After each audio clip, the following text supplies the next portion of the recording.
Kui kiirem tempo vahendub, siis vaheldub aeglasema tempoga juba ongi intervall põhimõtteliselt.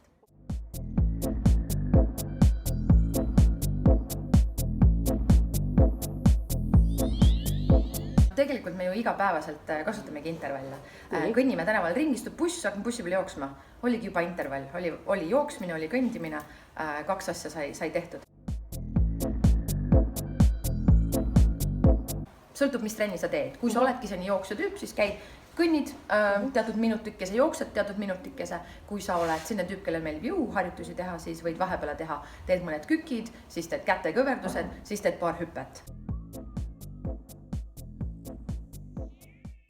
Trepid on ju eluaeg olnud fantastiliselt head treeningvahendid, et kõnnid 2 trepi vahet üles aeglaselt ja siis teed 3. jooksuga.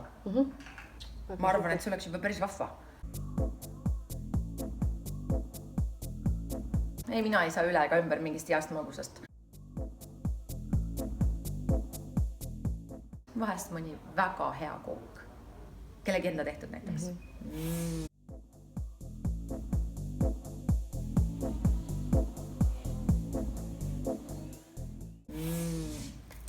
Aga siis sinna vahele tuleb teha jälle paar kiiremat jooksu sinna, kas siis selle laua juurde või lauast eemale, just täpselt, et siis saame ka seda intervallmeetodil teha seda söömist.